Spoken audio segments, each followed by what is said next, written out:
ছদ্মবেশে রুদ্রের সঙ্গে দেখা করতে গিয়ে ফুলকির কাছে ধরা পড়ে গেল ছোট রানী। হ্যাঁ বন্ধুরা, এমনটাই দেখা যাবে। তাই সম্পূর্ণ জানতে ভিডিওটিতে লাইক দিয়ে চ্যানেলটি সাবস্ক্রাইব করে দেখতে থাকুন। গল্পের শুরুতে দেখা যাবে ফুলকি আর রোহিত স্বাগতা ম্যাডামের কাছে আসে। তখন ফুলকি স্বাগতা ম্যাডামকে বলে, স্বাগতা দিদি, কিছু জানতে পারলে? তখনই স্বাগতা বলে, আসলে ফুলকি, এখানে যা দেখছি এটা তো অনেক পুরনো কথা।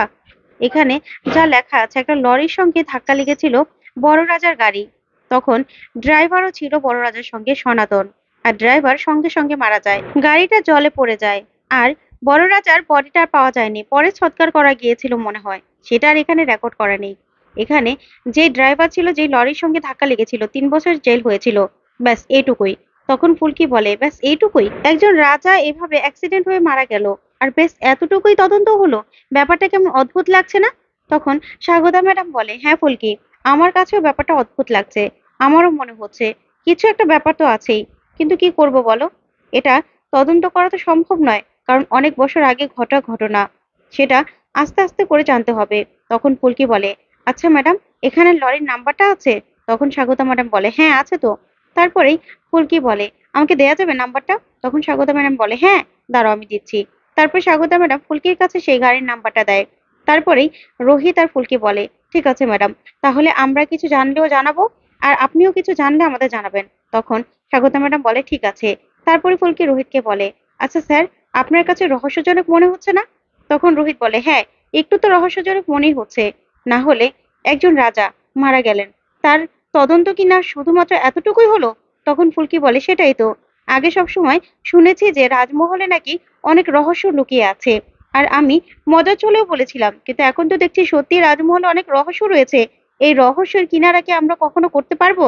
তখন রোহিত বলে, আচ্ছা ঠিক আছে ফুলকি, চলো এখন চলো।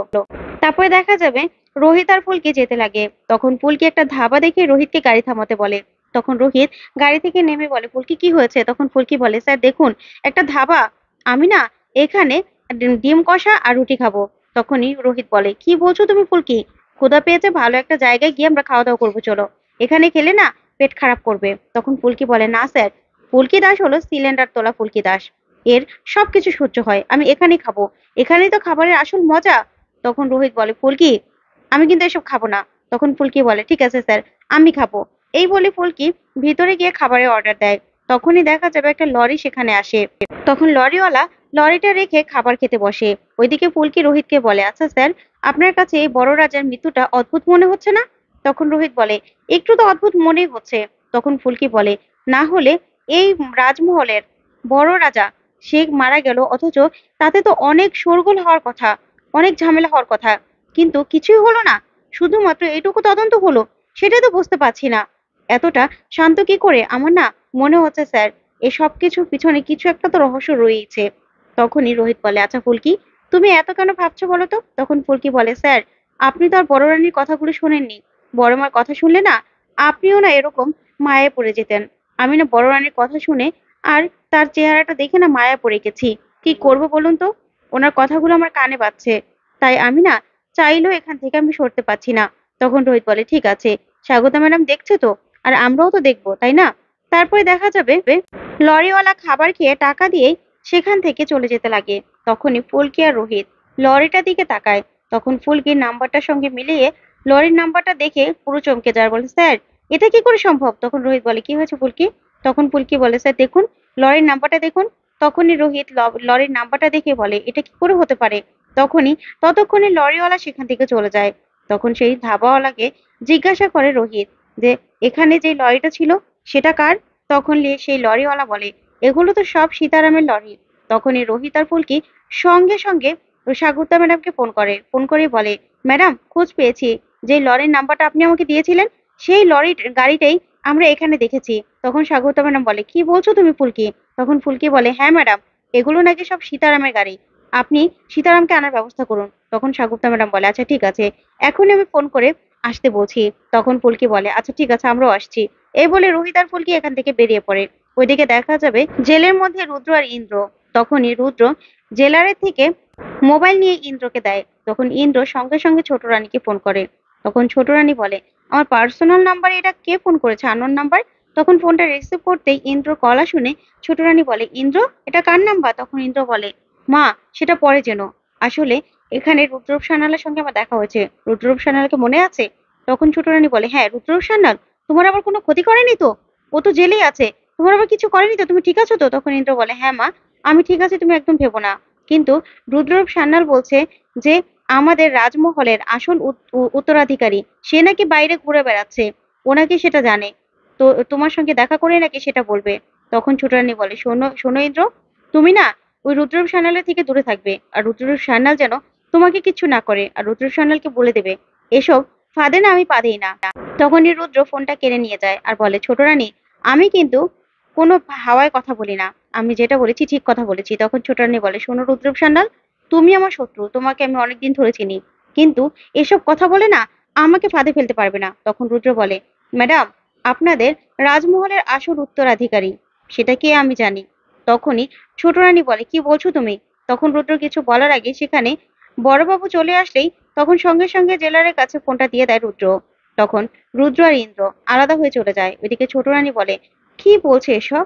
এখানে নাকি রাজমহলের আসল উত্তরাধিকারী খোঁজ জানে রুদ্ররূপ সান্যাল, কি করে হতে পারে? তখনই নিবারণ বাবু আসে, এসে বলে, ম্যাডাম একটা খবর আছে। তখন বড় ছোট রানী বলে, কি খবর? তখন নিবারণ বাবু বলে, ম্যাডাম, ওই শাগুপ্তা ম্যাডাম যে জেলার, সে কিন্তু আবার সেই বড় রাজার মৃত্যুর রহস্যটা, কেসটা আবারও ঘেটে বের করছে, সেই কেসের আবারও তদন্ত করছে, কেসের কেসের ফাইল সে খুঁজে বের করেছে। তখন ছোট রানী বলে, এই দেখছি তো এই অফিসার বড্ড বেশি বাড়াবাড়ি শুরু করছে, অফিসারের একটা ব্যবস্থা করতে হবে। আপনি সব সময় ওনার উপর নজর রাখবেন আর আমাকে জানাবেন, ঠিক আছে? এই বলেই নিবারণকে সেখান থেকে পাঠিয়ে দেয়। ওইদিকে দেখা যাবে ফুলকি আর রোহিত সাগরদা ম্যাডামের কাছে আসে। তখনই সীতারাম বাবু সেখানে আসে, এসেই বসে আর বলে, ম্যাডাম, আমাকে হঠাৎ করে জরুরি তলব। তখন সেই নাম্বারটা দেখায় ফুলকি দাস আর বলে, এই নাম্বারের গাড়িটা আপনার? তখন সীতারাম বলে, হ্যাঁ, এই গাড়ির নাম্বার, গাড়িটা তো আমার, এই নাম্বারের গাড়ি, কেন কি হয়েছে ম্যাডাম? তখন ফুলকি বলে, কি হয়েছে মানে আপনি জানেন না? তখন সাগুপ্তা ম্যাডাম বলে, আচ্ছা, এই গাড়ি আপনার কাছে কি করে আসলো? এটা তো পুলিশের কাছে থাকার কথা। তখনই সীতারাম বাবু চমকে যায় আর বলে, কেন ম্যাডাম, কি হয়েছে?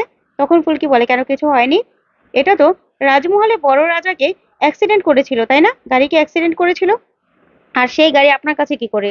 তখন রোহিত বলে, ফুলকি তুমি থামবে, সাগুপ্তা ম্যাডাম আছে তো? তখন সাগুপ্তা ম্যাডাম বলে, হ্যাঁ, এই গাড়ি আপনার কাছে কি করে আসলো? তখনই সীতারাম বাবু বলে, দেখুন ম্যাডাম, গাড়ির ঝামেলা শেষ হয়ে গেছিল, কেসটাও শেষ হয়ে গেছিল, তারপরে আমি গাড়ি এখান থেকে ছাড়িয়ে নিয়ে যাই, আর আমারই তো গাড়ি, এখন গাড়ি চলছে। তখন ফুলকি বলে, মানে রাজমহলের বড় রাজাকে আপনার গাড়ির লরি ধাক্কা দিয়ে মেরে ফেললো, আর এইটুকুতেই কেস শেষ হয়ে গেল?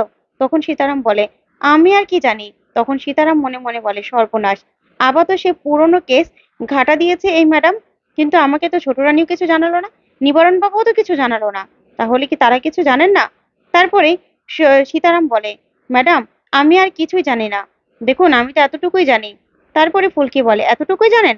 তখন ফুলকি মনে মনে ভাবে, নিশ্চয়ই কিছু একটা লুকোচ্ছে এই লোকটা, না হলে কিছু একটা তো গন্ডগোল আছেই। তারপরে সীতারাম বলে, ম্যাডাম আমি এখন যাই, আর কোনো কিছু দরকার হলে আমাকে জানাবেন। তারপর সীতারাম বেরিয়ে যায়। তখন রোহিত বলে, ফুলকি, তুমি এসব কি করছিলে বলো তো?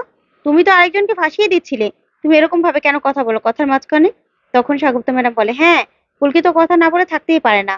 তখন ফুলকি বলে, আচ্ছা ম্যাডাম, এই গাড়ির যে ড্রাইভার ছিল, তাকে তাকে খুঁজে বের করা যায় না? তখন সাগুপ্তা ম্যাডাম বলে, হ্যাঁ হ্যাঁ ফুলকি, আমি ব্যবস্থা করছি, তুমি চিন্তা করো না, 2 দিন আমাকে সময় দাও। তখন রোহিত আর ফুলকি বলে, ঠিক আছে ম্যাডাম, তাহলে আপনি কিছু জানতে পারলে আমাদেরকে জানাবেন, আর আমরাও জানাবো। ওইদিকে দেখা যাবে ছোট রানী রুদ্রর সঙ্গে ছদ্মবেশ নিয়ে দেখা করতে যায়। তো বন্ধুরা, আজকের আপডেটটি কেমন লাগলো কমেন্ট করে জানাও। ধন্যবাদ।